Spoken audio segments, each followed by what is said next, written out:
que je pense que c'est important ce que je dis. Donc, je repars sur le partage de l'application. Il doit être là. Ça devrait marcher. N'hésitez pas à prendre la parole si ça ne marche pas, parce que je ne vois pas le chat quand je fais ça.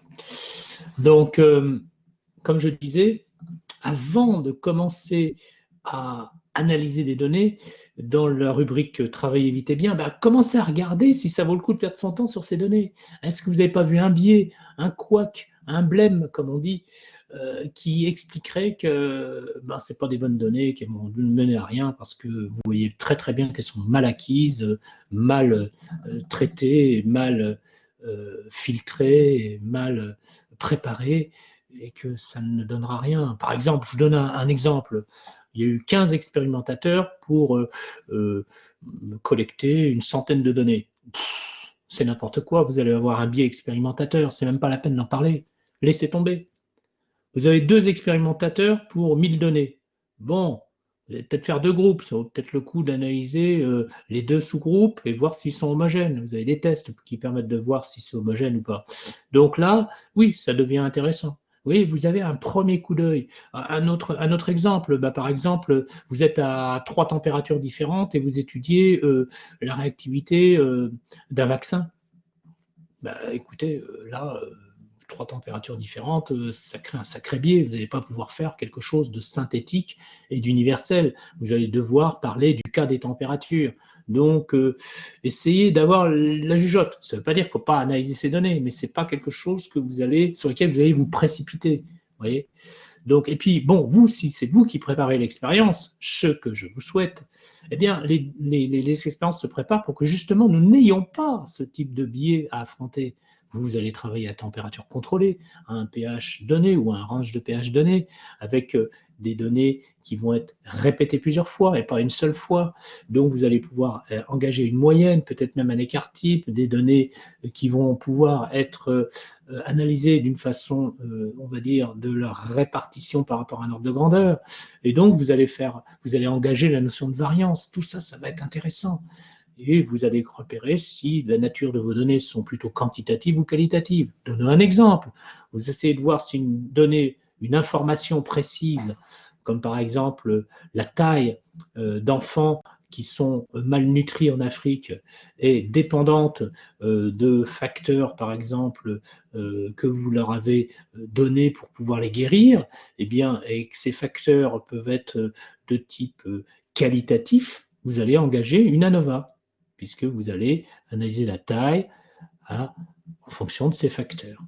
Par contre, si vous essayez d'analyser la vitesse de réactivité d'une enzyme en fonction de la température, eh bien là, c'est plutôt une régression. Alors, on verra si c'est une régression linéaire ou polynomiale que vous allez engager, puisque la température comme la vitesse enzymatique vont être 2 données quantitatives. Vous comprenez? Vous voyez à peu près à quoi vous allez vous exposer, vous le préparez à l'avance et vous allez donc vous dire « Ah, si je suis dans le cas d'une réaction enzymatique, j'ai intérêt à faire attention, c'est une réaction donc thermodynamique, et donc je dois contrôler température, pH, pression, humidité. C'est compliqué, c'est pas seulement se déplacer avec sa petite pipette, rajouter l'enzyme qui est déjà qui a déjà bien morflé dans les pas que vous avez fait, parce qu'une enzyme est biodégradable, elle va être moins en moins performante. Donc vous voyez, il y a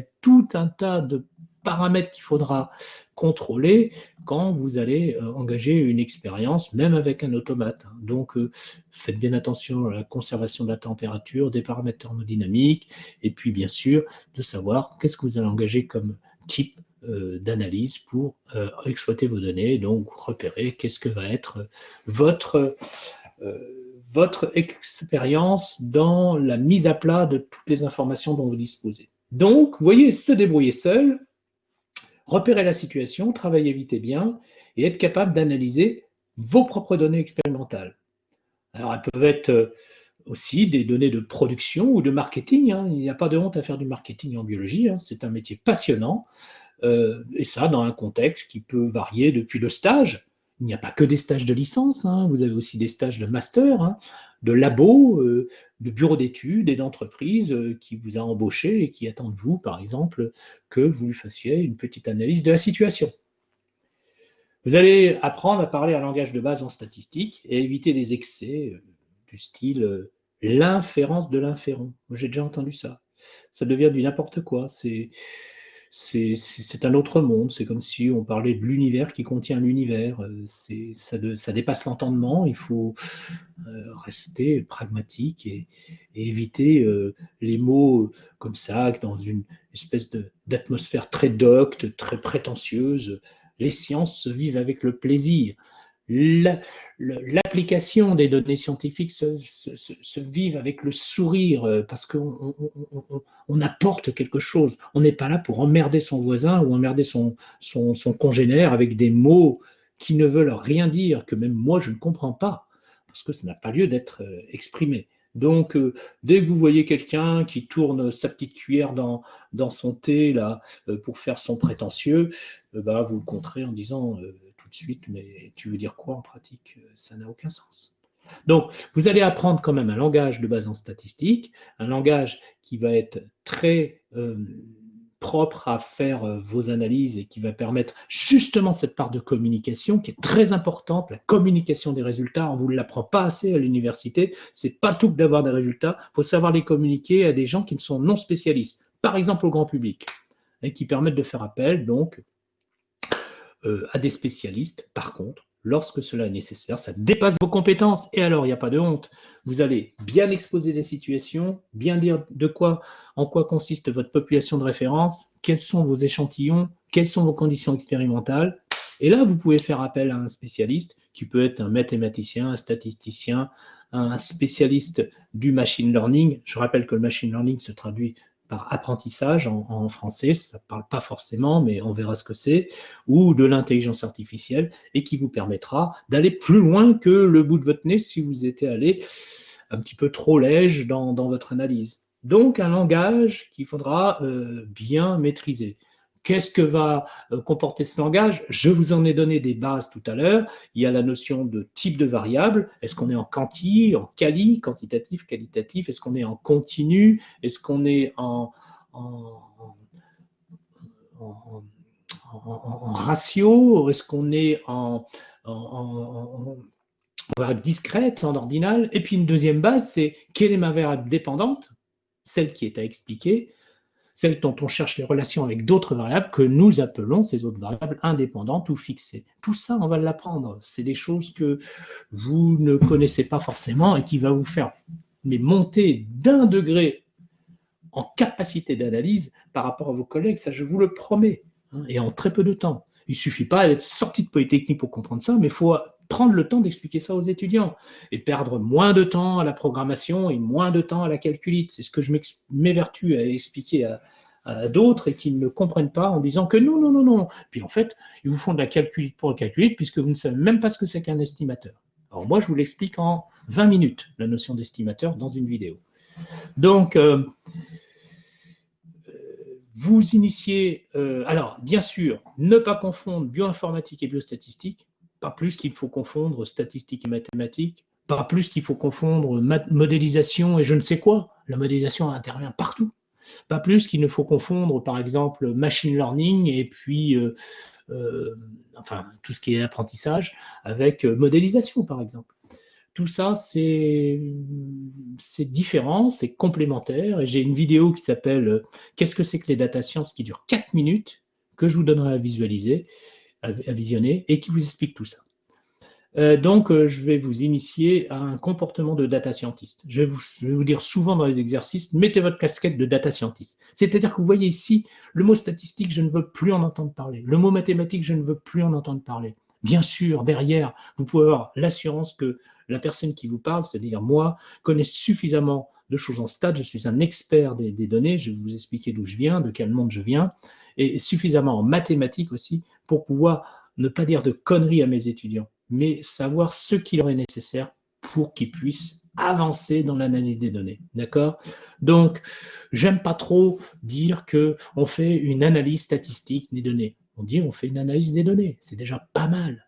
Parce que l'analyse des données va aller au-delà de la statistique. Elle va aller aussi jusqu'à la communication et elle va aller aussi dans la préparation des données, dans le support, le véhicule que sont les fichiers de ces données. Donc, vous voyez, c'est beaucoup plus complexe que de parler que de statistiques. C'est un ensemble complémentaire qui intègre les statistiques, qui intègre sûrement l'outil mathématique sous-jacent, mais qui est invisible, comme par exemple les estimateurs dont je vous ai parlé, ou l'estimation statistique, on va en faire quelques-unes, vous allez voir, dès jeudi à 14h, puisque le cours maintenant commence à 14h, et je vais vous initier donc à mon code couleur, la notion de population, la notion d'échantillon, la notion d'individu. Vous allez voir que l'individu, c'est pas du tout ce à quoi vous vous attendez. La notion effectivement de modalité, de variable aléatoire, de différents types de variables, la notion de variable dépendante et indépendante, et vous allez pouvoir comme ça avancer dans l'analyse des données grâce à un vocabulaire, comme je vous le disais, un langage et une casquette de data scientist. Et vous allez voir que ce n'est pas que des statistiques, que des mathématiques qui vont pouvoir analyser vos données. Et il y a aussi l'humain. À quoi sert l'humain si tout peut s'expliquer par les chiffres? Point final, un robot peut le faire. Et d'ailleurs, vous savez déjà qu'il y a des systèmes experts. Je peux citer Google, je peux citer Facebook, je peux citer Twitter, qui commencent à analyser des blocs de données épars, on va en parler quand je vais faire le big data dans ce diaporama, et qui vous donnent leur vision du monde. Or, moi, la vision du monde, c'est pas celle-là que je veux. Je veux pas que vous dépendiez d'une analyse de Google. Même si l'analyse de Google est peut-être respectable et a demandé beaucoup de travail à ces personnes, chose que je peux respecter et que je peux comprendre, c'est pas un logiciel, un robot de vous dire comment le monde doit tourner. C'est grave quand même. On revient au roman d'Orwell, on revient au roman de Wells, on revient à toute cette science-fiction que je vous conseille, ou même à Asimov. Si vous êtes fan de science-fiction, vous comprenez ce dont je veux parler. Donc, tout ce qui va être le meilleur du monde, tout ce qui va être 1984, tout ce qui va être les robots, tout ça, c'est pas notre monde. C'est agréable à lire en tant que distraction et science-fiction, mais plus on s'approche de ce que les auteurs de science-fiction avaient prévu dans notre monde moderne, moins ça fait rire, et plus on se dit que, oulala, ça devient dangereux parce qu'on y est presque. Hein. Donc Google est capable de nous dire comment nous comporter, ça c'est déjà une évidence, comment la voiture va pouvoir se guider automatiquement, comment bientôt sur Mars, n'importe qui pourra aller faire une expérience à distance, je dis bien n'importe qui, hein.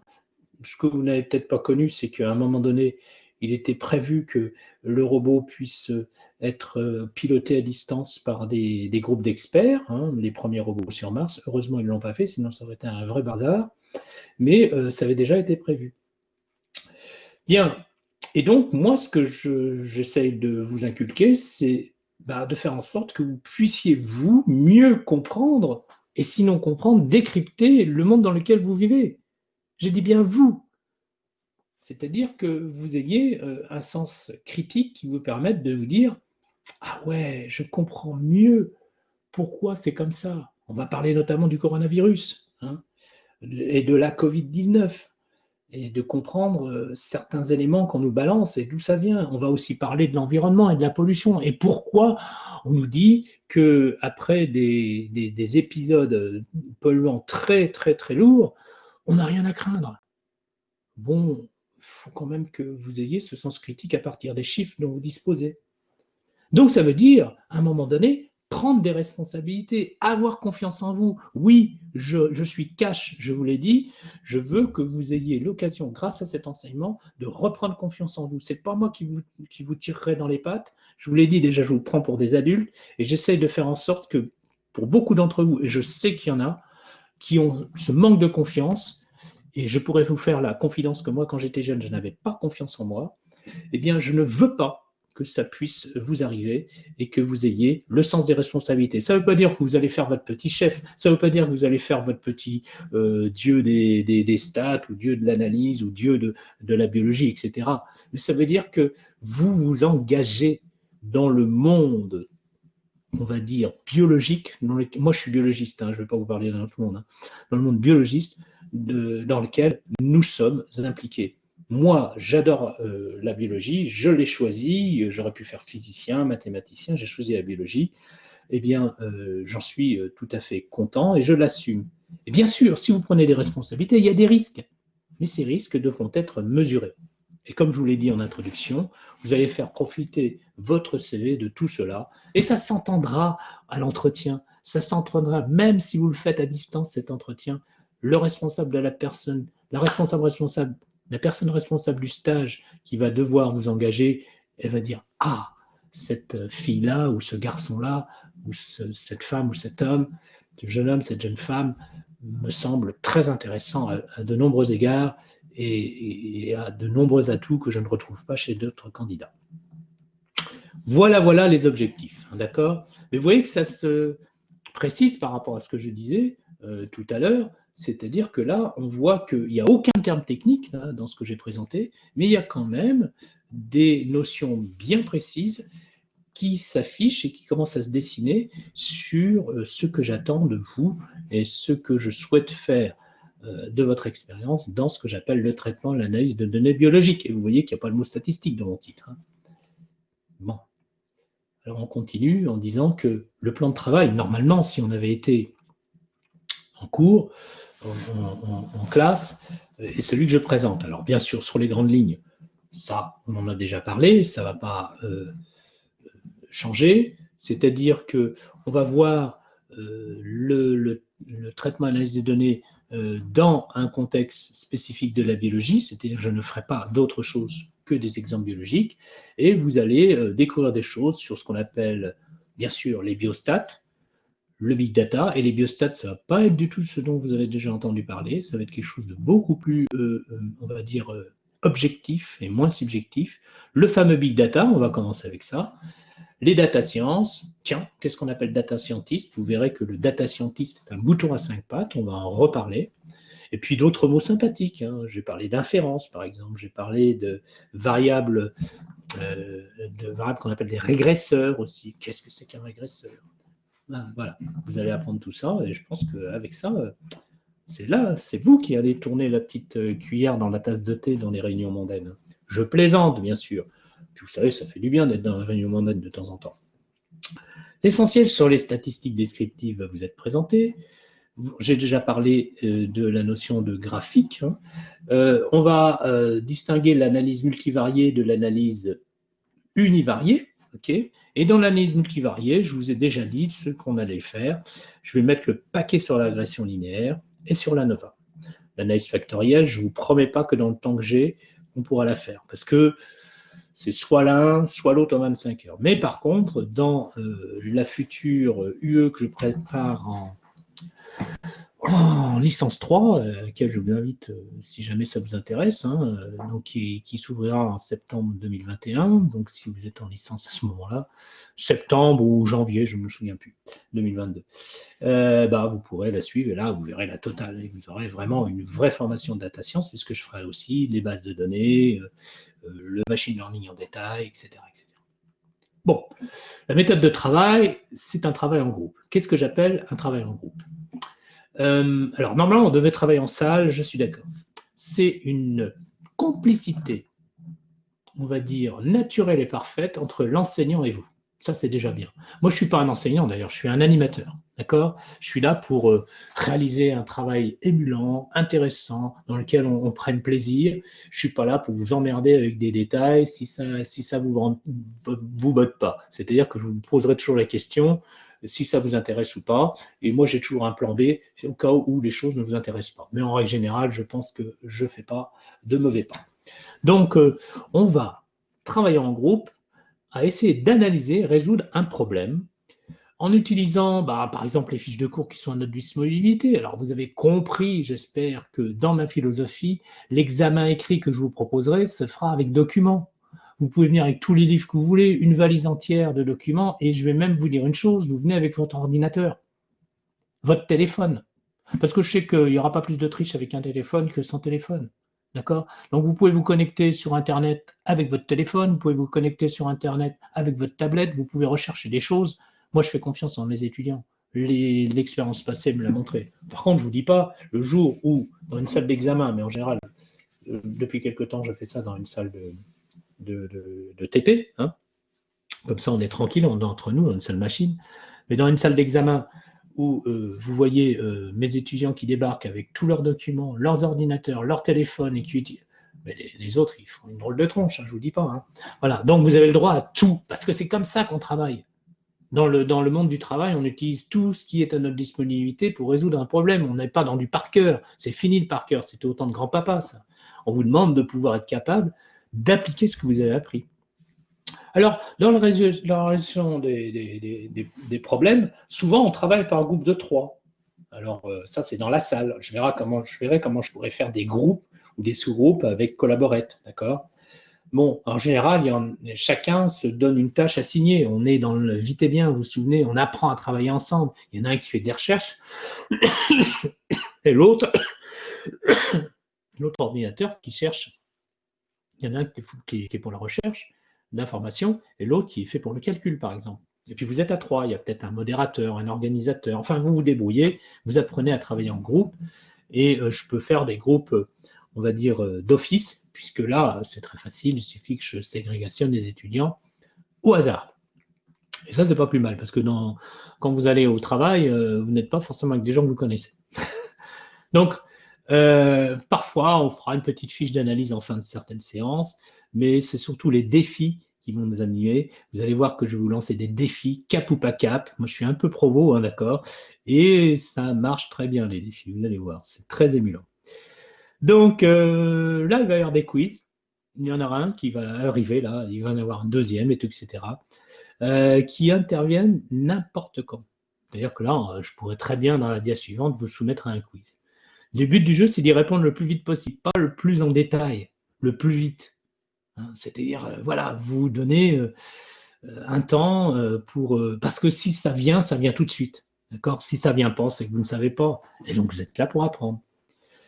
Donc, on a plein de logiciels à disposition, mais on va les installer. Donc, on ne sera pas en sol informatique, nous, on va les installer. Il y aura un petit problème avec les Mac, je le sais, je le sais. Donc, on va installer le logiciel Air Commander. J'ai prévu une vidéo qui vous explique comment vous l'installez. Vous pourrez l'installer vous-même. Et puis après, on fera le bilan de la casse. C'est-à-dire qui a pu, qui n'a pas pu le faire. Et le qui n'a pas pu, c'est souvent à cause du Macintosh. Alors, parce que je vous conseille de bien suivre tout ce qui est dit dans la vidéo et surtout de télécharger le logiciel pour Macintosh et pas le logiciel pour Windows si vous installez ça sur un Mac. Et enfin, vous savez que vous pouvez émuler en Windows un Macintosh. Ça vous fait une petite expérience et vous êtes tous ensemble pour pouvoir y répondre. Vous n'allez pas faire ça de votre côté, vous allez vous solliciter les uns les autres. Donc, vous avez le site web de soutien et vous aurez des vidéos, notamment des vidéos de résumé, puisque là, c'en est une, hein, c'est enregistré en ce moment, mais des vidéos aussi de parcours, d'éléments à découvrir que je vous présenterai tout à l'heure. Ensuite, on fera des synthèses, on fera des débriefings, et puis il y aura des corrections faites par… attendez, moi je vais faire masquer ça. Il y aura des corrections qui seront faites par l'enseignant, mais aussi par les étudiants eux-mêmes. Ah, c'est nouveau ça, je vais vous expliquer tout ça. Bien, donc vous voyez, méthode de travail, travail en groupe, salle informatique qui est remplacée par une classe virtuelle et des synthèses, notamment avec des débriefings, j'en fais souvent. Ah, si on allait dans le vif du sujet sur les statistiques, mais avant, je vais faire un petit bilan de comment ça se passe. Donc, Juliane, j'enregistre, hein, si c'est à ta question de 15h41, là il est 16h10, j'enregistre bien. Yanis, la loi de Pareto. Alors tu peux nous en parler de la loi de Pareto, Yanis? En 2 mots? Ça pourrait être un défi, ça. Ouais, le 80-20, voilà, la règle du 80-20, ok? Donc, en fait, vous verrez qu'il y a des lois qui sont pragmatiques, comme par exemple la loi de Moore, qui explique, donc il n'y a pas que la loi de Pareto, qui explique d'année en année, tous les ans, Oui, il y a aussi ça. 80% des effets sont le produit de 20% des causes. Hein, d'accord? Ça, c'est très bien. Voilà, un très bon résumé. Très bon résumé.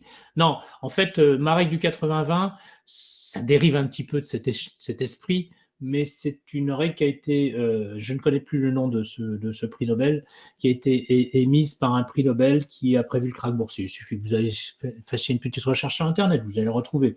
Là, j'ai pas envie de le faire parce que je vais perdre du temps, mais ça peut se faire.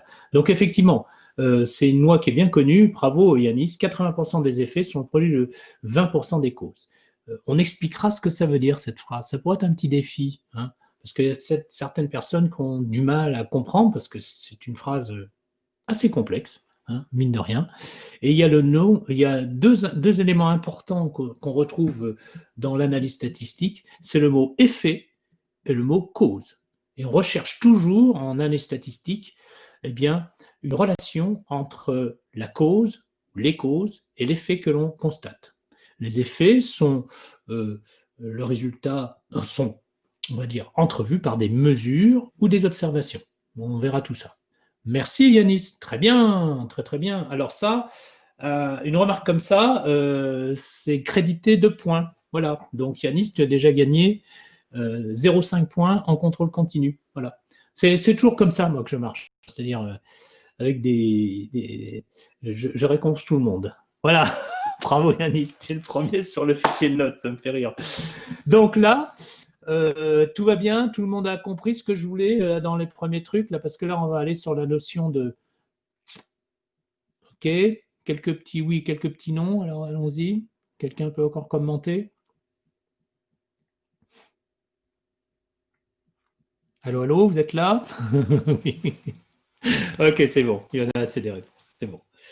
Donc là, je continue avec mon diaporama infernal qui va vous parler de statistiques. Bah, les statistiques, voyez-vous, c'est pas né d'aujourd'hui.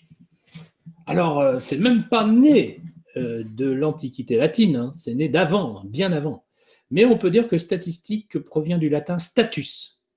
Status qui veut dire état. Ah, ben, état, on le retrouve dans l'allemand Staat, hein, pour ceux qui font de l'allemand, qui se rappellent de leur allemand avec donc deux A, et qui veut dire donc état aussi, statistique. Donc ça vient de statistique, vient de statistique. Donc de cet état qui cherche quoi depuis les temps les plus reculés? Les temps les plus reculés, c'est les temps anciens, Babylone, l'Égypte, la Chine, ne l'oublions pas. La Grèce et Rome, plus tard, ils voulaient savoir le plus possible, avoir récolté le plus possible d'informations, donc disposer de suffisamment d'informations sur leur sujet, ceux qui gouvernaient, entre guillemets, heureusement on n'est plus à cette époque, hein. Donc il y avait des premiers recensements de population, mais surtout sur les ressources qu'ils produisaient ou les biens qu'ils possédaient. Et d'ailleurs, pour ça, je vous invite, moi je l'ai fait, à aller regarder les magnifiques rouleaux de papyrus, les colonnes ou les tablettes d'argile au musée du Louvre. C'est très émouvant. Donc, précédé l'écriture. L'écriture cuneiforme était effectivement une écriture qui permettait de rendre compte des comptes que l'on faisait. On savait compter jusqu'à plusieurs millions dès l'époque babylonienne et l'Égypte ancienne, bien sûr en Chine aussi, pour pouvoir faire des statistiques globales. Et alors, ces statistiques nous permettaient d'avoir un état des lieux, en fait, de l'État. Oui, je fais un jeu de mots. Donc, elles étaient purement descriptives. Mais ça permettait de savoir, hélas, excusez-moi de dire la vérité, si on avait les moyens de faire la guerre à son voisin ou pas, qu'on soit égyptien, babylonien, chinois, grec ou romain, parce que on préparait les guerres avec des moyens, et ces moyens étaient fondés sur des ressources et aussi sur le recensement des populations qui pouvaient participer aux expéditions. Ah, quel temps difficile. Mais nous vivons aussi d'autres temps et les statistiques ont, ou la statistique. Alors vous avez vu que j'ai mis statistique au singulier. La statistique, c'est la discipline, ça c'est très important, tandis que les statistiques, ce sont les données chiffrées, les data, vous voyez. Donc quand on dit ah je suis nul en statistique au pluriel, on devrait dire je suis nul en statistique au singulier. Mais évidemment, il n'y a pas de nul en stats, hein, ne vous inquiétez pas, il n'y a que des gens qui croient qu'ils sont nuls. Je plaisante. Et à partir, on va dire grosso modo du 16e, 17e, de la Renaissance surtout, et puis ensuite surtout du 17e siècle, eh bien, on a développé ce qu'on appelle le calcul des probabilités, en même temps que eh bien, des progrès ont été faits aussi en analyse, notamment en calcul différentiel, hein, et puis on a mis au point des méthodes statistiques. Ces méthodes sont apparues essentiellement en Allemagne, en Angleterre, en France, en Italie aussi, notamment dans la République de Venise. J'ai oublié de le mettre dans mon diaporama, hein, je vois que je vais le corriger. Donc Venise qui était très en avance sur tout ce qui était commerce et qui avait développé des registres qui étaient régulièrement analysés avec des calculs de probabilité qui étaient à égalité avec les voisins. Alors en Allemagne, on avait une situation un peu particulière parce qu'il y avait beaucoup d'États, de petits États microscopiques, qui cherchaient à savoir, par le recensement, encore une fois, comme les Babyloniens égyptiens, par le recensement de la population et des ressources, si on devait plutôt s'allier à son voisin, plus ou moins puissant, ou plutôt lui faire la guerre pour pouvoir le bouffer, ou pouvoir l'annexer, ou pouvoir le dominer, ou pouvoir exister tout simplement. Donc il y a eu toute une période d'invitation dans les principautés allemandes de spécialistes des mathématiques. À l'époque, la statistique n'était pas vraiment développée, hein, c'était une rubrique des mathématiques, pour pouvoir justement exploiter les données des registres qui permettaient de savoir qu'est-ce qu'on aurait pu faire avec son voisin. Alors, de nombreux scientifiques dont vous connaissez le nom ont laissé leur énergie au développement de ce calcul des probabilités. Pascal, Bernoulli, Moivre, Laplace plus récemment, Gauss, Laplace et Gauss à qui on doit, on va dire Moivre, Laplace et Gauss à qui on doit une grosse part de tout ce qui va être le développement de l'analyse inférentielle moderne, notamment avec la notion de loi normale. Hein, ça, c'est quelque chose qu'il faut que vous intégriez. La loi normale n'est pas seulement le fait de Gauss ou de Laplace, encore moins de Moivre, c'est tout un ensemble, en gros, d'une cinquantaine de chercheurs qui l'ont mis progressivement en exergue et qui l'ont révélé. Alors Bernoulli, lui, c'est la fameuse loi de Bernoulli dont j'aimerais bien que chaque étudiant se rappelle en quoi elle consiste. Hein. Les étudiants qui ont fait passer s'en rappelleront bien. Et puis, vous avez les écoles plus récentes comme Mendel et Pearson, Fisher, Student. Alors ça, c'est l'école, ce qu'on appelle l'école anglaise, vous savez. Et puis Wilcoxon pour les tests non paramétriques. Alors Pearson, ça doit être associé mais il y a Galton aussi, dans votre esprit. Alors Pearson, il y avait père et fils, hein, au Qui2, mais aussi à la régression linéaire, hein, comme Galton. Fisher toute cette approche de la p-value dont je vous parlais, qui ne doit pas être confondue avec le test, on va dire, de Pearson fondé sur un alpha à 5%. Et des notions très importantes, vous voyez, c'est qu'on n'accepte jamais une hypothèse nulle, on reverra la notion d'hypothèse nulle, mais on ne peut que la rejeter ou ne pas la rejeter de façon certaine ou de façon significative. D'accord? Student, le fameux test de Student, je vous expliquerai un petit peu, si j'ai le temps, pourquoi il s'appelle Student alors qu'il s'appelle en vérité Gosset. Donc c'est pas du tout son nom, Student.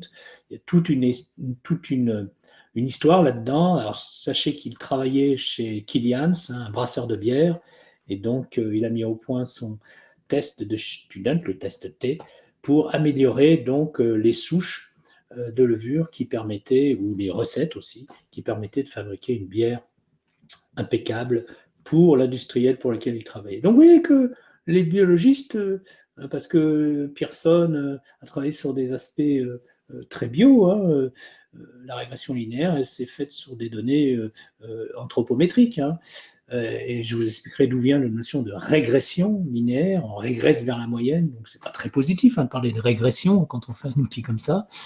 Et puis donc, tous ont apporté leur contribution. Et bien sûr, ils l'ont payé cher, hein, puisque Fisher et Student, notamment, ont été exclus de l'école des mathématiciens pour faire partie d'un rejeton de statisticiens illuminés dans le début du XXe siècle, parce qu'ils avaient osé travailler pour les biologistes, ce qui était une honte à l'époque. pour les mathématiciens. Wilcoxon, qui a été le précurseur des tests non paramétriques, avec d'autres noms dont vous avez entendu parler, comme Mann, Whitney, et aussi Kruskal ou Wallis, qui ont donné le test de Kruskal-Wallis, qui remplace l'ANOVA. L'analyse de variance a aussi été d'ailleurs développée par Pearson, qui était, enfin, Pearson père ou Pearson fils, hein, les deux, qui étaient des touche-à-tout. Malheureusement, il y a un revers à cette médaille. Ce revers, moi j'ai du mal à le digérer, c'est que Galton, Pearson et Fisher étaient d'horribles eugénistes. Je vous laisse méditer là-dessus. Qu'est-ce que c'est que l'eugénisme? C'est transformer l'humain pour le rendre parfait.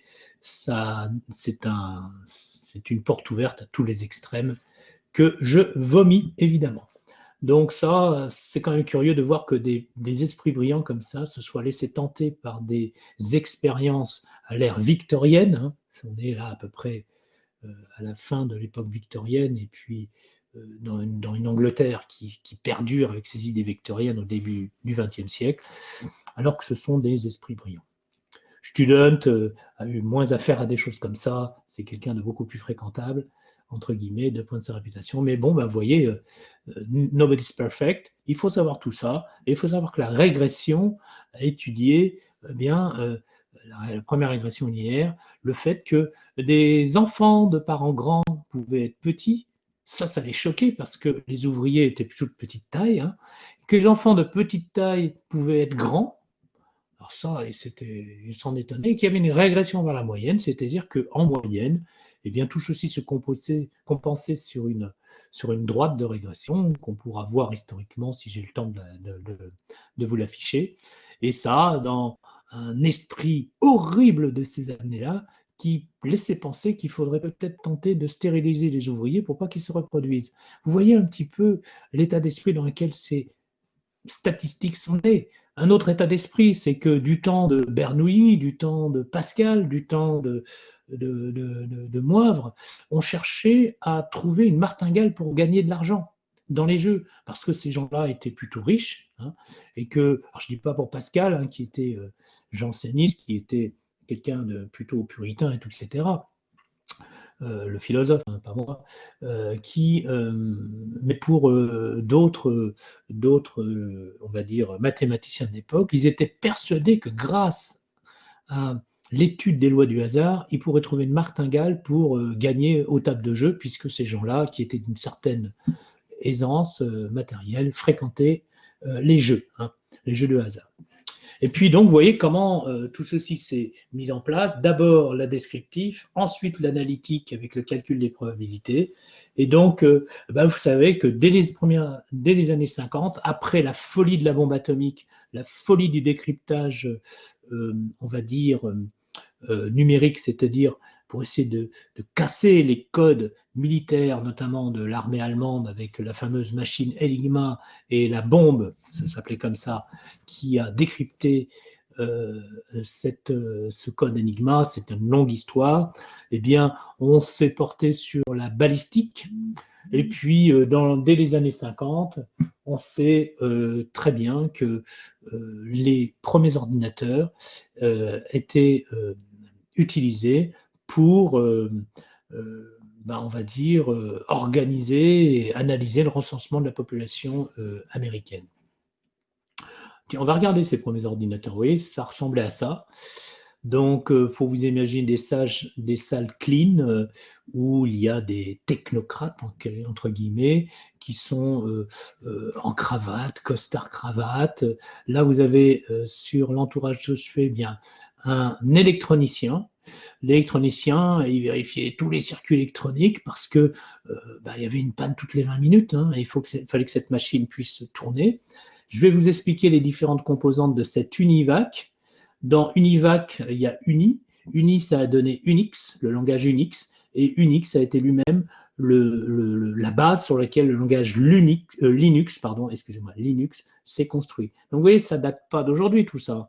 J'en reparlerai de cette dia, hein, je ne vais pas trop parler de détails, mais sachez que la personne ici n'a pas du tout un écran tactile, hein, devant les yeux, elle a juste quelque chose qui lui permet de voir grâce à des diodes s'il y a certains circuits qui fonctionnent, et il essaye de communiquer avec un clavier. Les claviers existaient déjà à l'époque, hein, mais des ordres très simples à une machine fort complexe, où vous voyez que finalement les entrées-sorties sont contrôlées par un énorme tableau de contrôle où des diodes s'allument ou s'éteignent en fonction de ce que l'on demande. Et lui, il est là surtout pour contrôler le bon fonctionnement de la machine d'un point de vue informatique et lui d'un point de vue électronique. Alors regardons de quoi est composée cette machine. Cette machine est composée de son unité centrale, ici, vous voyez, toutes ces composants électroniques, et ici, sa mémoire de stockage ou de masse, qui va être l'équivalent de notre disque dur et qui fonctionne avec des bandes magnétiques. Nous en reparlerons, et ça a donné lieu à la notion d'enregistrement. Donc vous voyez, une énorme machine, et bien toute cette machine est beaucoup moins puissante que nos montres personnalisées ou nos smartphones, et toutes ces bandes magnétiques contiennent peut-être 10 000 à 100 000 fois moins d'informations que la plus petite clé USB que vous trouvez dans le marché. Et bien pourtant, ça a été bien pratique et ça a permis de faire des calculs très importants, comme quoi vous voyez que tout dépend de l'application qu'on en fait, et on est à une époque où 70% des données qui sont générées sont complètement perdues et inexploitées. Donc ça vous montre aussi que ce n'est pas forcément avec la machine la plus puissante, sauf si elle est destinée à des applications scientifiques qu'on peut respecter, et encore, certaines applications sont peut-être un petit peu du gâchis, qu'on arrive forcément à exploiter toutes les données. Et à cette époque, on savait bien recenser la population avec ces machines. Alors, regardez, ici, vous avez des cartes perforées qui utilisent un code, ça je vous en parlerai plus ou moins, j'ai une vidéo qui en discute, où là, l'ordinateur faisait un trou dans un de ces cases, et chacune des cases codée pour un élément, comme par exemple la case 64, codée pour la lettre A minuscule, d'accord? Donc vous aviez l'alphabet, vous aviez le numérique, c'est de 0 à 1, vous avez tous les signes de ponctuation, vous avez tous les signes de contrôle, les opérateurs, les opérations divisées, supérieures, inférieures, qui sont codées là-dessus. Et donc, vous voyez que on sortait les éléments de façon mécanographique. Et ça reprenait des automates qui avaient été développés dès la fin du 19e siècle aux États-Unis et qui, par des trous dans certaines cartes perforées, permettaient de voir qui avait voté pour qui. On votait dans certains États avec des cartes perforées dès les années 1890, ce qui fait qu'en quelques heures, 3-4 heures, on avait le résultat de l'élection dans des États de petit effectif, peut-être 1 ou 2 millions de personnes, dès 1890, grâce à un automate mécanique qui analysait les cartes en 2-3 rubriques en fonction des candidats qu'on avait. Donc vous voyez, tout ça est issu d'une lente progression, et l'analyse des données, l'analyse statistique a aussi bénéficié des premières missions assignées aux ordinateurs, puisque recenser, c'est aussi faire des statistiques. Vous en êtes convaincu, j'imagine. C'est-à-dire qu'on ne fait pas seulement que compter la population, on essaie de caractériser cette population. Et vous savez qu'il n'est actuellement aucun domaine, qu'une discipline, quelle que soit, elle n'est pas obligée d'être scientifique, qui ne puisse se passer de l'outil statistique. Quand je dis l'outil statistique, c'est l'outil d'analyse et de traitement statistique. Et on ne sait pas où va nous mener le big data. Rappelez-vous de ma remarque, si on continue comme ça jusqu'en 2100, bon, nous ne serons plus de ce monde, ni vous ni moi ni vous, dans l'ordre. Bon, peut-être que vous si, 2100 peut-être. Si j'ai dit des bêtises, vous serez encore de ce monde. Eh bien, le big data peut nous bouffer complètement la terre, parce que n'oubliez pas que derrière l'informatique, derrière les calculs, puisque l'outil statistique utilise du calcul et nous utiliserons des logiciels, il faut du matériel pour produire de l'électricité, mais aussi pour utiliser les ordinateurs, pour fabriquer des ordinateurs, il faut du matériel, notamment des métaux et des métaux rares, des terres rares. Il faut aussi de l'eau, il faut aussi de l'énergie.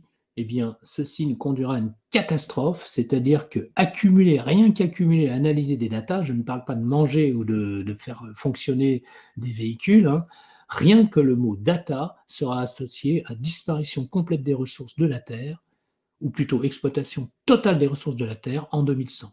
Ce n'est pas très rose, mais je compte beaucoup sur votre génération pour freiner la chose ou alors découvrir de nouveaux systèmes qui nous permettront d'économiser l'énergie, de ne pas utiliser autant de matériel et de ne pas engager autant d'eau dans nos calculs et dans la production et l'analyse de nos données.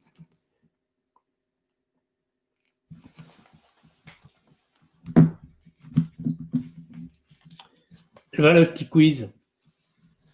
C'est-à-dire que vous voyez, mine de rien, là, derrière ceci, il y a la notion de base de données. C'est-à-dire que on recense, donc on va établir une base de données des citoyens d'un État et de tous les renseignements qui le concernent. Je ne parle pas de renseignements sur la vie privée, je ne vais pas jusque-là, je ne crois pas à la théorie des complots, je ne crois pas en Big Brother, je suis quelqu'un de raisonnable, il y a des excès, mais ils ne sont pas forcément du fait des États, des États modernes, on va dire, ou des États qui vivent en démocratie. Il y a des contreparties qui font que, de toute façon, les scandales sont révélés. Vous vous souvenez du scandale de Nixon, vous vous souvenez d'autres scandales qui font que même depuis la nuit des temps, les démocraties savent se protéger des dictateurs quand ils sont, on va dire, trop visibles.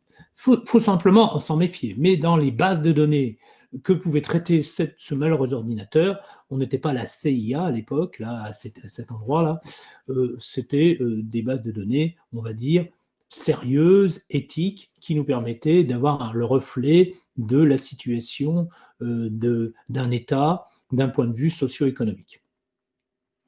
Donc, moi, je vous pose la question, qu'est-ce qu'une base de données?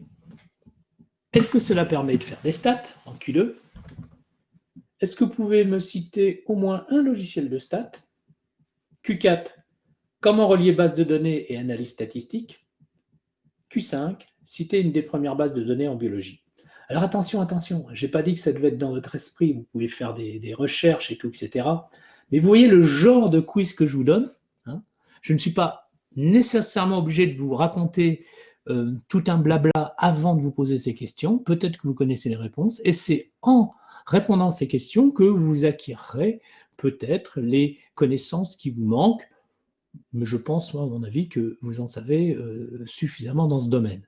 Donc, comment on va procéder? C'est une grande première, hein. Vous avez ce quiz devant les yeux, hein, et puis je vais regarder vos réponses dans le chat. Donc, qu'est-ce qu'une base de données? Q2, cela permet-il de faire des stats? Je demande des réponses très courtes, hein, très très courtes. Une base de données, c'est ça, ou une base de données sert à faire ça. Est-ce que ça sert à faire des stats? Oui, non. D'accord? Ça me suffit. Pouvez-vous citer au moins un logiciel de stats? Vous citez juste le nom. Donc, comment vous répondez? Vous mettez Q1 avec la réponse, Q2 avec la réponse, Q3 avec la... Et si vous ne pouvez répondre à aucune question, vous ne mettez pas de réponse. Si vous répondez à une, vous mettez que Q1. À 3, vous mettez Q1, Q3, Q4 par exemple. Et puis, si vous répondez à toutes, vous répondez à toutes. Surtout, sentez-vous libre. On est là dans un esprit ludique. On est là juste pour avoir un premier élément de bilan, de synthèse qu'on pourra faire de nos connaissances. D'accord? Et puis, ça nous permettra de voir un petit peu quelles sont les données. Donc là, normalement, vous devriez voir mon écran et je regarde mon petit...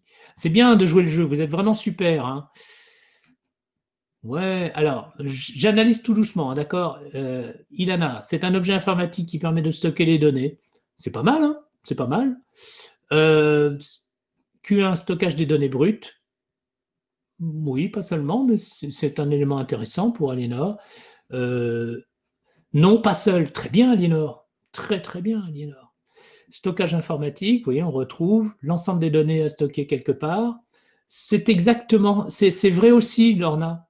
C'est pas seulement ce qui permet de stocker les données, c'est aussi l'ensemble des données stockées quelque part. Très bien, Lorna.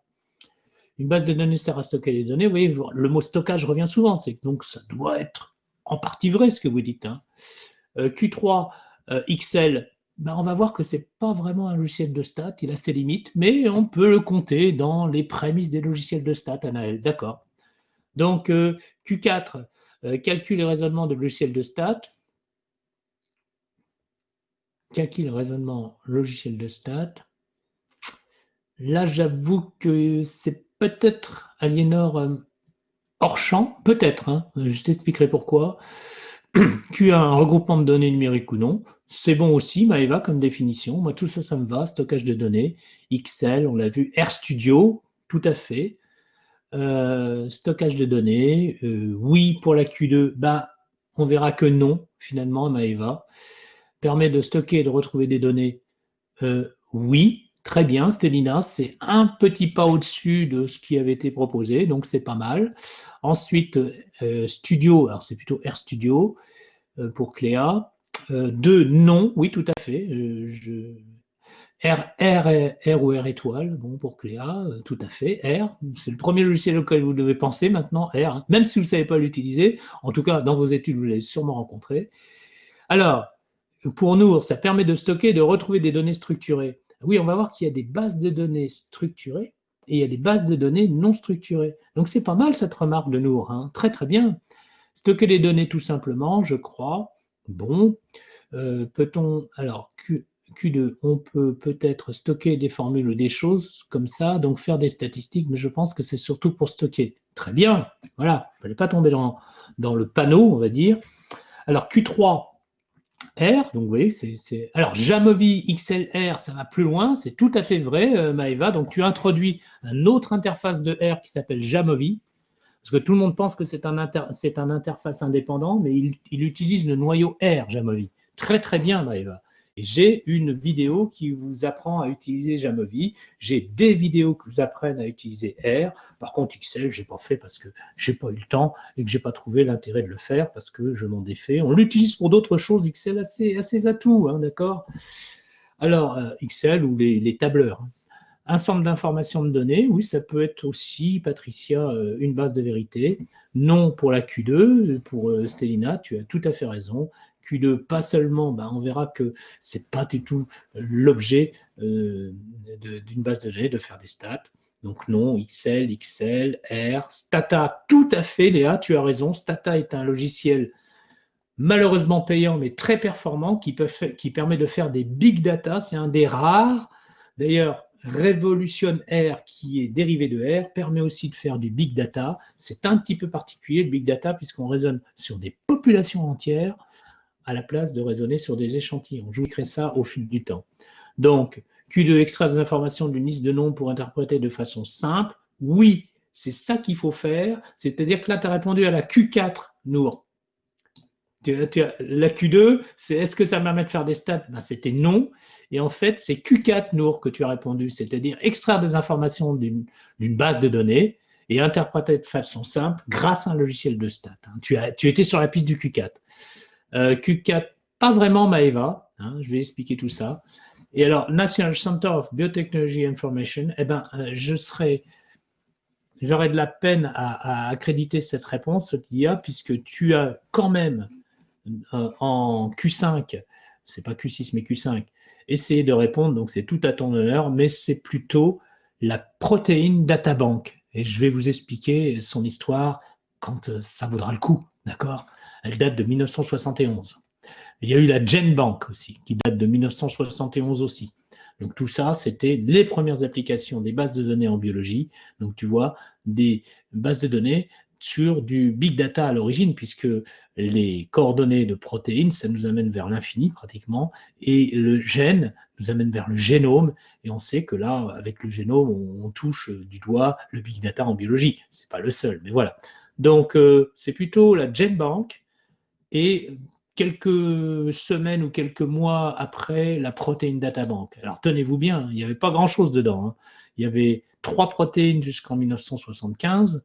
Hein. Je vous laisserai deviner lesquelles. Ça peut être aussi un objet. J'aime bien vous cultiver aussi. Hein. Les statistiques, c'est aussi de l'information. C'est aussi une science un petit peu de la curiosité, savoir énoncer des choses.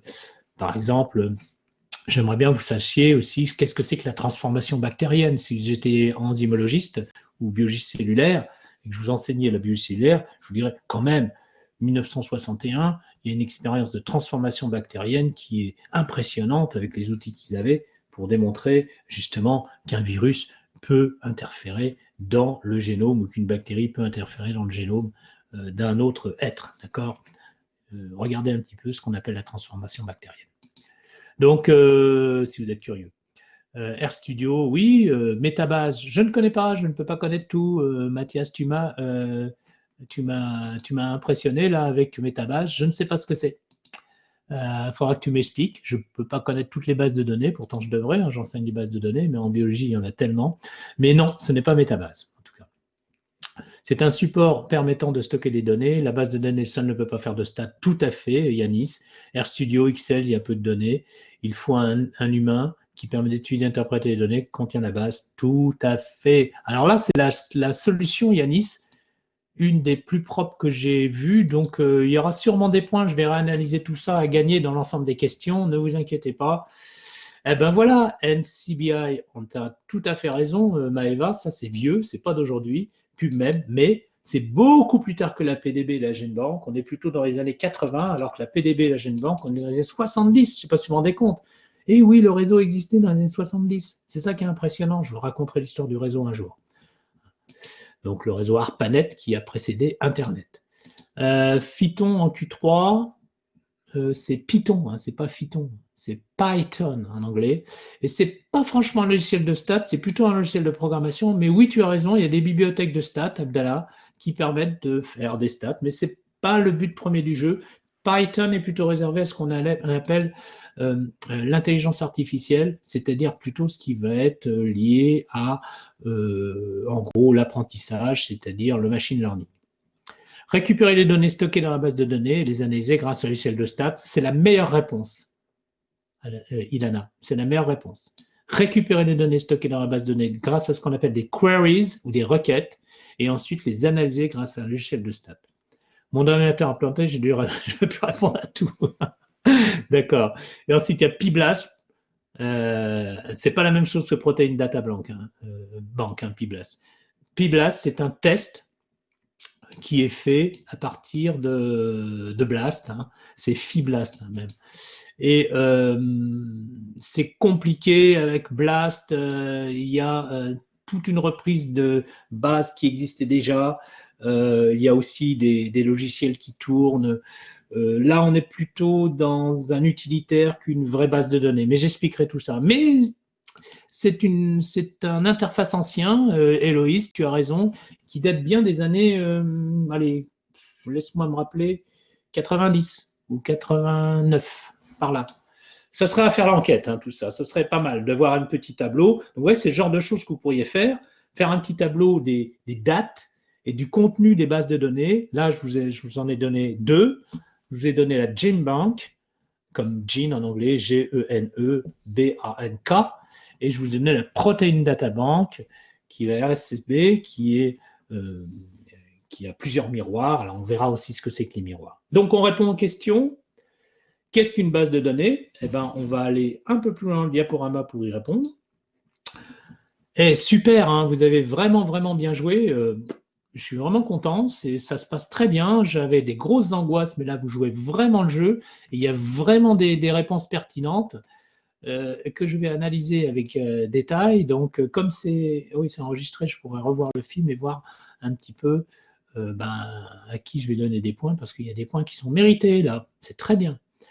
Donc, voilà, donc on part tous un peu moins imbéciles. Moi, j'ai appris 2-3 noms de bases de données là que je connaissais pas, Metabase, donc je repars moins imbécile. Et puis, vous repartez avec un peu plus de connaissances, puisque maintenant, vous pourrez touiller votre thé avec beaucoup de prétention en disant « Ah, tu ne connais pas la date à laquelle la GenBank a été créée, c'est 1972, c'est pour te dire que c'est pas d'aujourd'hui. » Bien. Alors, je repars en vous félicitant encore pour vos bonnes réponses. Dans la suite du diaporama, donc, qui j'espère est toujours en écran partagé. Donc, une base de données, c'est essentiellement, vous l'aviez deviné, une collection structurée d'informations, non nécessairement du même type. Bon, vous avez du quantitatif, du qualitatif, qui vont se mélanger notamment. Mais vous avez aussi, dans le quantitatif, des réels, des entiers, des nombres ordinaux. Voilà. Donc, non nécessairement du même format, d'accord? On parle de type aussi, donc format des données. Donc, la collection structurée, elle vient de là. C'est-à-dire qu'on s'est dit à l'époque, mais comment on va enregistrer les données? On les enregistre linéairement, vous voyez, c'est une vue de l'esprit, il faut les bien traduire. D'ailleurs, qu'on a l'impression que les données sont mises les unes bout à bout, comme ça, dans la bande magnétique qui tourne ici. Et alors, pardon, elle tourne ici, il y a l'aller et le retour ici, ou dans l'autre sens. Et donc, cette bande magnétique contient beaucoup de données. Là, vous voyez, la bande, on la voit à peine ici, en V, là, vous voyez, pof. Elle part en diagonale, là aussi. Donc, tout ça, c'est des trappes qu'on peut ouvrir pour accéder aux bandes et les changer. J'ai connu cette époque, la fin des bandes magnétiques. En gros, dans une bande magnétique, on pouvait mettre l'équivalent des 100 mégas, pas plus, dans une énorme bande. Ça pesait lourd en plus, ces trucs-là. Dès que vous aviez plusieurs collections de données à intégrer ou des programmes ou ce que vous vouliez, puisqu'on stockait les programmes aussi dedans, ça pesait vraiment lourd. Donc là, les enregistrements, des données étaient faites sur la bande magnétique et le mot enregistrement est resté, record, et donc on a ce mot record qui signifie une collection d'informations associée à un individu. Je vous parlerai de la structure des données un autre jour. Est-ce que ça permet... Alors, pof, une base de données, pour ceux qui l'ont répondu de cette deuxième façon, c'est aussi l'ensemble des données. C'est-à-dire qu'on a du mal à distinguer le support des données en elles-mêmes. C'est le même mot, vous voyez, c'est à la fois le support, la base de données, et les données en elles-mêmes, la collection de données. Donc, il faut voir que ça va poser un problème parce que s'il y a un support, il ne faut pas que les données soient dédoublées parce qu'on ne sait jamais si elles sont mises à jour. Donc, en général, elles sont localisées en un seul lieu et en un seul support qui est en fait dupliqué pour raison de sécurité. Et ce support est en général informatique, mais les premières bases de données n'étaient pas informatiques. Je vous parlerai des tablettes babyloniennes, je vous parlerai des fichiers en carton, des fiches numériques de police et tout, etc. un autre jour. Bon, maintenant, elles sont numérisées, on appelle ça un support informatique. Ça peut tenir dans une clé USB aisément, même une très très grosse base de données. Par contre, quand elle est énorme et s'agit d'un big data, il faut plusieurs serveurs pour la conserver ou la stocker. Du coup, on se retrouve avec le problème de Facebook, de Google, de Yahoo, de tous ces GAFA qui nous permettent de stocker nos données sur le serveur sans qu'on en ait à s'en préoccuper, mais ça prend énormément de place, ça bouffe énormément d'énergie, ça consomme énormément de matière et ça demande beaucoup d'eau. Et en général, les serveurs comme Google se mettent près des centrales nucléaires avec leur système de refroidissement ou près de grands lacs pour pouvoir justement refroidir et avoir l'énergie la plus proche qui soit. Donc Google, c'est plusieurs centrales nucléaires. Quand on oublie pendant 1 minute de fermer sa fenêtre Internet, son browser, comme on dit en anglais, son butinaire ou sa fenêtre web, eh bien, ça consomme de l'énergie à distance.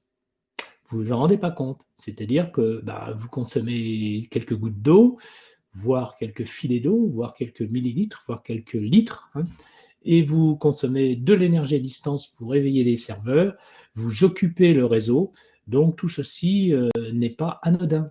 Si vous le saviez, bon, vous le saviez. Si vous ne le saviez pas, ça peut être un peu étonnant, d'accord, pour ne pas dire choquant.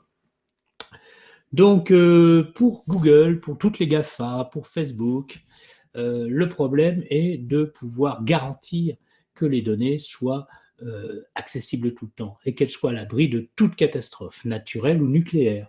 Donc, les bases de données énormes qui sont mises dans des serveurs sont planquées quelque part, même en France, vous savez, dans des lieux qui sont généralement protégés par jusqu'à des polices paramilitaires aux États-Unis avec des chars d'assaut et tout, qui permettent justement d'empêcher toute intrusion, en général dans les montagnes rocheuses, et il faut parcourir des centaines de mètres de galeries dans des lieux très secrets avant de trouver l'accès à ces serveurs. Donc vous voyez que les serveurs sont protégés. Du coup, les disques durs qui concernent ces serveurs, je vous ai fait voir un serveur tout à l'heure en photo, vont être aussi changés, c'est du jetable. Donc il va falloir dupliquer les informations pour qu'ils soient changeables, c'est-à-dire que l'information est toujours mise en dual, voire piquer dans d'autres serveurs afin qu'on ne puisse pas manquer l'information et la perdre définitivement, puisque le but de ces choses-là, c'est de durer dans le temps, alors que c'est dépendant de l'électricité, du matériel, du bon fonctionnement, d'une équipe technique énorme et puis d'une protection, je vous l'ai dit, paramilitaire dans certains États, comme les États-Unis. Mais il ne faut pas rêver, en France aussi, certaines données sont protégées par l'armée ou une police spéciale. Donc vous voyez qu'une base de données, ça devrait être localisé en un seul lieu, mais du fait de la complexité de la situation, les données sont multipliées en différents lieux ou en différents supports. C'est également la pièce centrale des dispositifs informatiques qui servent à la collecte, le stockage et l'utilisation des données. Donc, vous voyez, cette notion de base de données se perd entre le support, le contenant, et le contenu en lui-même. Alors, on a tous entendu parler de SGBDR, qui est l'acronyme de Système de gestion de base de données relationnelles. C'est tout simplement le machin, le bidule, ce qu'on appelle un logiciel, qui pilote la base et qui permet la manipulation et exploitation, la fameuse interrogation des données, puisque vous savez que pour utiliser les données, il faut les extraire d'abord de la base de données par une requête, d'accord, et ensuite engager un logiciel de stat qui va analyser l'échantillon de données qu'on a extrait de la base de données, par exemple, qu'on a extrait sous format Excel et qu'on va importer dans R ou dans des logiciels de stat. Alors, vous avez parlé de Stata, mais il y a aussi Statistica, il y a aussi SPSS, logiciel dont je vous reparlerai, et Jamovi, évidemment, qu'il faut vraiment surveiller de près parce qu'ils sont gratuits, R, RStudio, RCommander et Jamovi, tandis que Stata, Statistica et SPSS sont des logiciels payants qui sont bien interfacés et faits un petit peu pour des nuls en stats en quelque sorte, mais pas si nuls que ça. C'est-à-dire qu'ils fonctionnent avec des interfaces friendly, des graphic user interface qui, à l'aide de menus et de barres et de choix, nous permettent de faciliter l'utilisation de ces logiciels. Donc, vous voyez, je réponds à plusieurs questions en même temps, hein, d'accord? Et donc, en SGBDR, je vous en donne 2 ou 3. Alors, vous avez le plus connu qui est Access, A, 2C, E, 2S, dont vous disposez dans votre suite PackOffice. Hein. D'ailleurs, pour ceux qui n'ont pas encore eu l'idée de le faire, téléchargez très vite le droit à l'utilisation de votre PackOffice, puisque en tant qu'étudiant, l'Université d'Orsay, enfin de Paris-Saclay, pardon, vous réserve un accès gratuit sur le PackOffice durant la durée de vos études. Donc, vous avez toute la suite PackOffice gratuite, dont Access. Et en autre SGBDR, système de gestion de base de données relationnelles, eh ben, par exemple, je peux vous citer DBase, D collé au mot base, BASE, pardon. Et vous avez aussi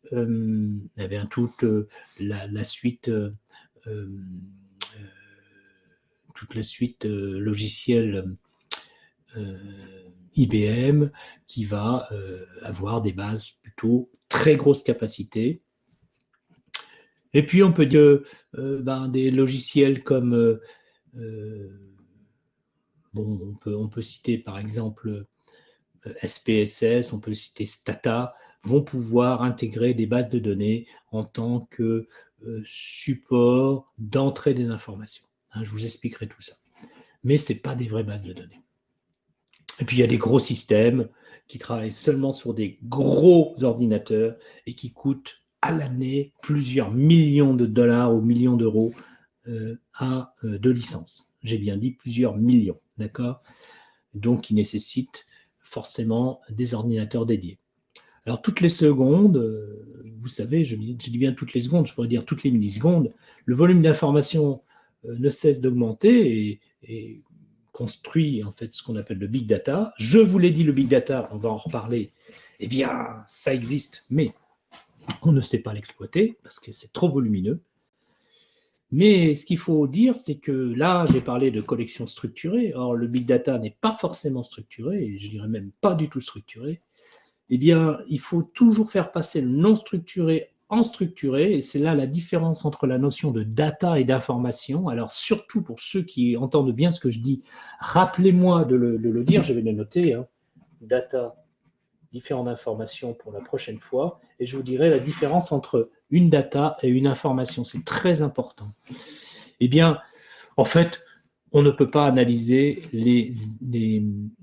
proprement avec les outils statistiques fiables. On invente d'autres outils statistiques modernes, mais qui sont basés sur la visualisation, du regroupement, des classifications non supervisées, supervisées. Tiens, il y a encore des mots là-dedans qu'il faudra que j'explique.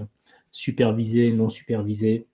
Eh bien, cette collection d'informations non structurées, il faudra la transformer en structurée, c'est-à-dire passer des datas aux informations. Je vous expliquerai tout ça. Donc, le big data n'est rien sans son analyse. Vous comprenez bien, stocker les données, ça n'apporte rien, même dans les plus gros systèmes. Ce qu'il faut, c'est préparer les données à être analysées pour pouvoir les faire parler. C'est le but du jeu. On ne va pas être collectionneur de timbres ou de pièces dans cette histoire. On va être exploiteur de données pour pouvoir mieux comprendre le monde, pour pouvoir le décrypter et pouvoir, à des fins humanistes, alors moi je parle du big data à des fins humanistes, je ne parle pas du dark web, je ne parle pas de toutes les cochonneries qui peuvent exister dans le monde, je ne suis pas responsable de ça, ou du moins pas à 100%, on va dire, on est tous responsables du monde dans lequel on évolue, mais il y a une base qui nous précède, c'est-à-dire toutes les personnes qui nous ont précédés, qui nous ont installé le système, mais moi je parle d'une façon positive des données que je veux analyser parce que je suis biologiste et que c'est dans un but humaniste et de recherche que j'analyse mes données, sachez quand même que le big data n'est pas toujours très tendre et pour même dire qu'il n'est pas du tout rose et qu'il a pour but pas forcément de viser des fins humanistes. Il est 16h58, nous allons bientôt nous quitter. Le big data, donc vous avez compris que c'est un ensemble de données tellement grand que l'être humain et les outils qu'il a l'habitude d'utiliser ne permettent pas son analyse, d'accord? Donc, de ce fait, tous les outils d'analyse, y compris l'outil d'analyse statistique, doivent être repensés pour faire ce qu'on appelle de la fouille de données, sans a priori, et des données qui ne sont pas forcément structurées. Vous y mélangez dedans, par exemple, des informations chiffrées, comme par exemple la taille d'un individu, mais aussi des images, comme par exemple son visage, ou alors ses empreintes digitales, ou alors vous mettez les dernières photos de ce qu'il a consulté sur Internet, comme par exemple des vêtements ou des idées de voyage, ou vous prenez aussi des liens entre ces éléments, combien de temps, est-ce qu'il est passé d'un site à l'autre, et tout ça, ça nous demande de faire appel à des techniques dites d'apprentissage qui complètent tout ce qui va être des techniques d'analyse statistique pour faire ce qu'on appelle de la fouille de données. En anglais, ça s'appelle data mining. On ne sait pas où on s'engage, on analyse des données et on regarde qu'est-ce qui permet d'être extrait de cette analyse avec l'idée que l'on peut synthétiser ces données, ces milliards de données, ces dizaines de milliards de données en quelques règles d'apprentissage général qui nous permettent, par exemple, de mieux fouiller une clientèle. C'est un des buts du data mining, mais également d'attribuer les meilleures primes d'assurance ou les meilleurs contrats d'assurance, qui sont deux choses différentes, aux consommateurs américains ou anglo-saxons, puisqu'ils n'ont pas la même sécurité sociale que nous, donc tout se paye, et on ne sait pas vraiment si ce qu'on va trouver aura un sens, mais en tout cas, c'est le but du jeu, c'est-à-dire, si on ne sait pas ce qu'on va y chercher, on essaie de trouver un sens à cette masse d'informations et d'essayer de la synthétiser par une conclusion. D'où l'importance de la communication une fois qu'on a ces résultats. Mais tout ceci est encore du domaine de l'utopie. Pourquoi? Eh bien parce que si je vous donnais ça en quiz, mais je ne l'ai pas fait, combien de temps de session Internet peut-on stocker sur l'ensemble des ordinateurs, des téléphones portables, des cassettes vidéo qu'on pourrait imaginer, même les effaçants, etc., des clés USB, de tout ce que vous pourriez imaginer qui permettent de stocker de l'information, des serveurs bien sûr, eh bien seulement 3 minutes de flux Internet. Vous voyez, le big data existe, mais on ne sait pas encore le manipuler.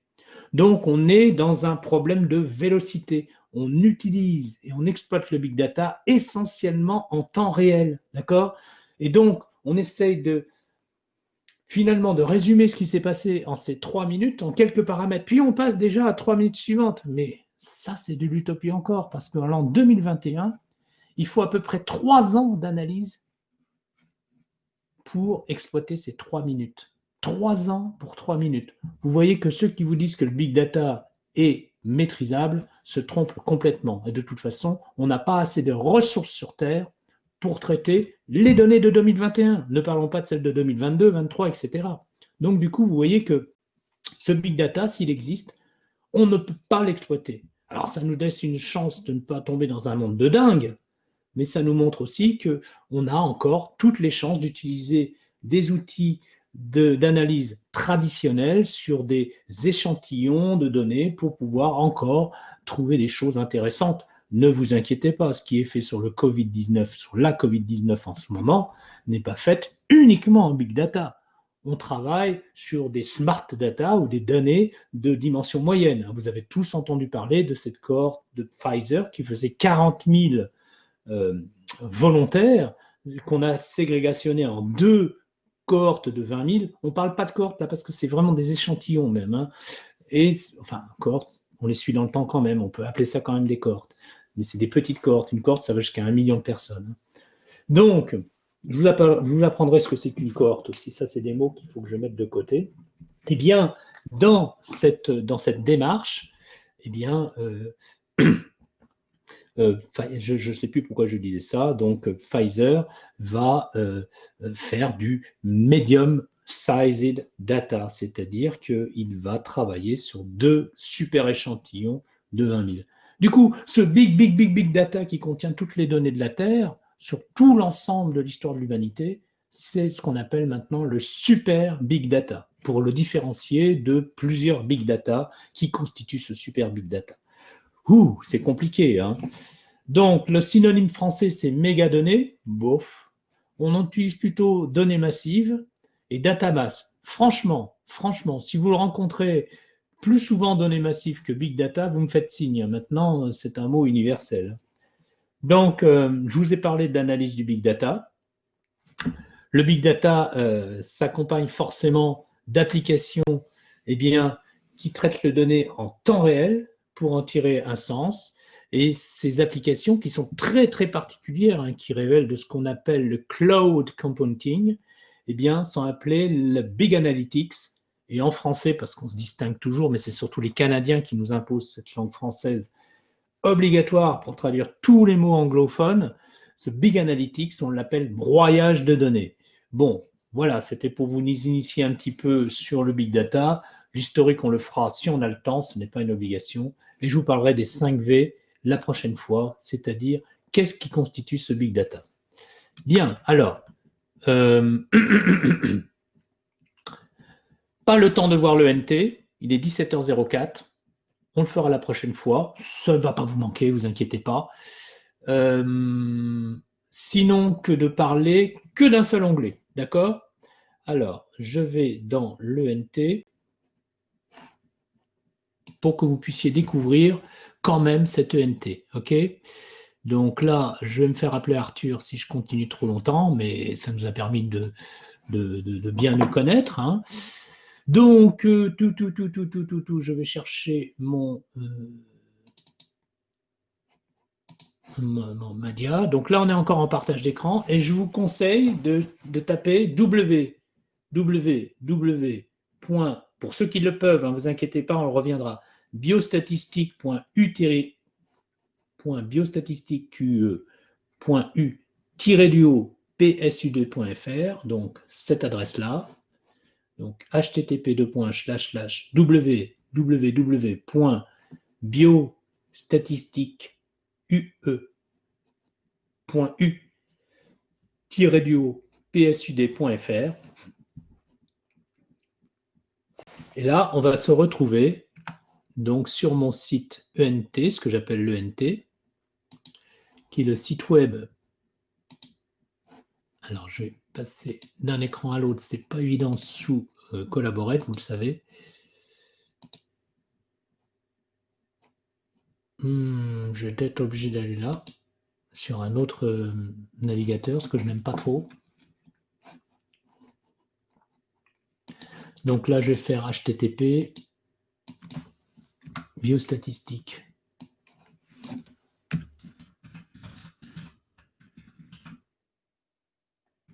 Je suis pas très doué. Vous avez vu avec les claviers, moi, j'ai déjà mis en majuscule. Hein. .fr biostatistique HTTP.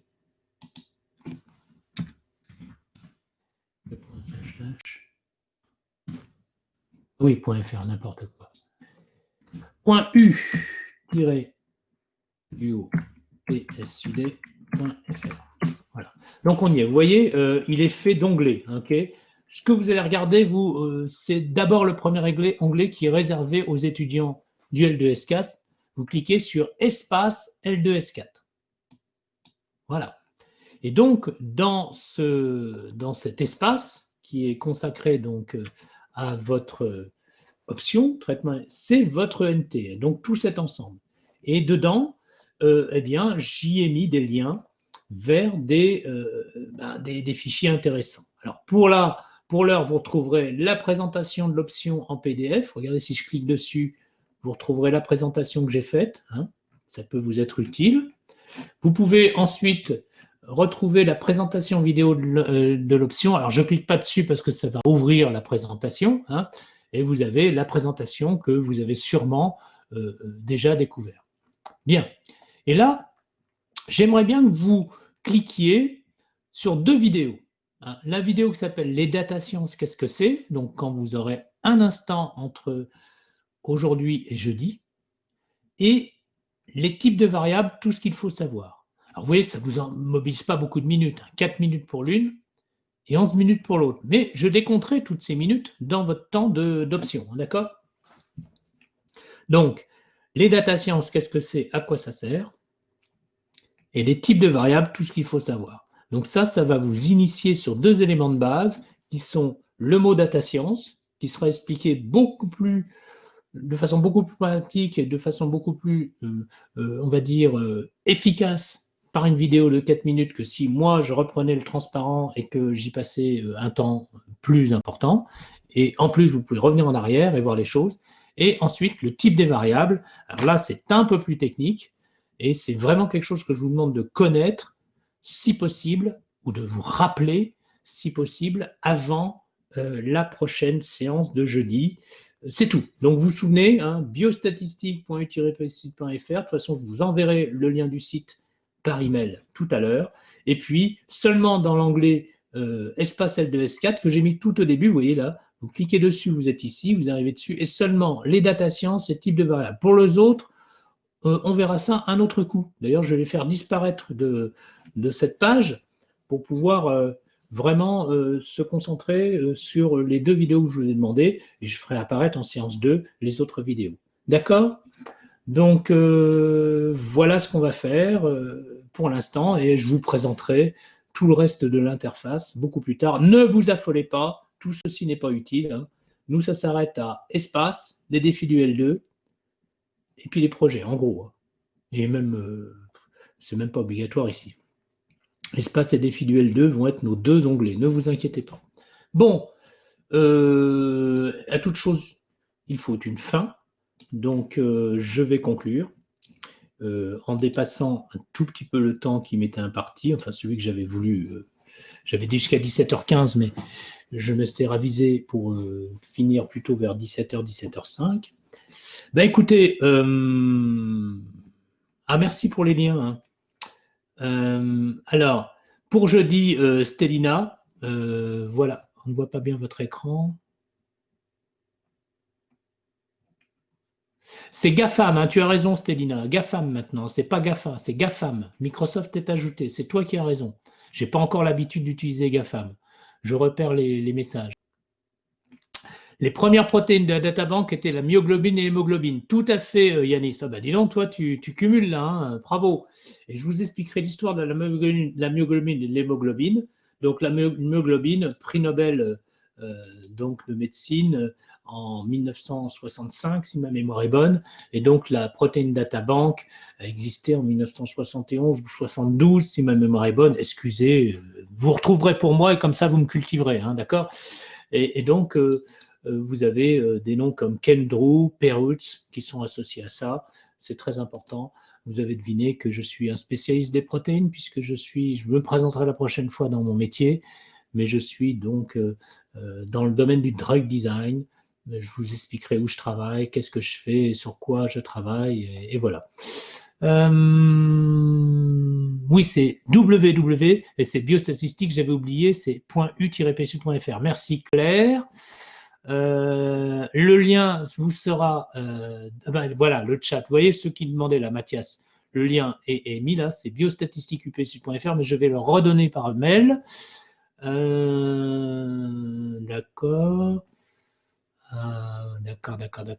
D'accord.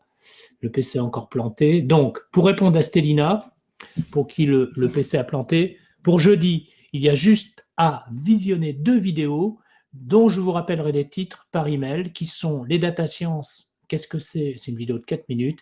Et le type des variables utilisées en statistique, c'est une vidéo de 11 minutes. Alors, je vous dois toutes les excuses. J'ai oublié de vous dire que j'avais une chaîne YouTube qui s'appelle Biostatistique aussi.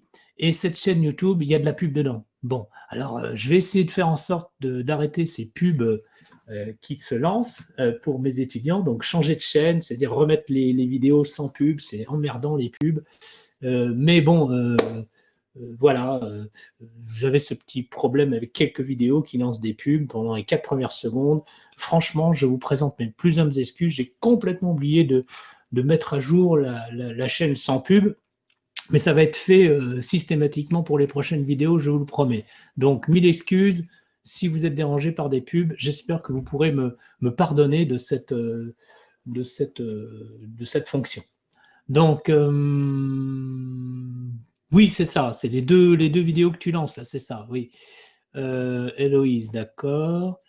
Je suis vraiment désolé. Mais non, c'était des années de quoi? De rien du tout.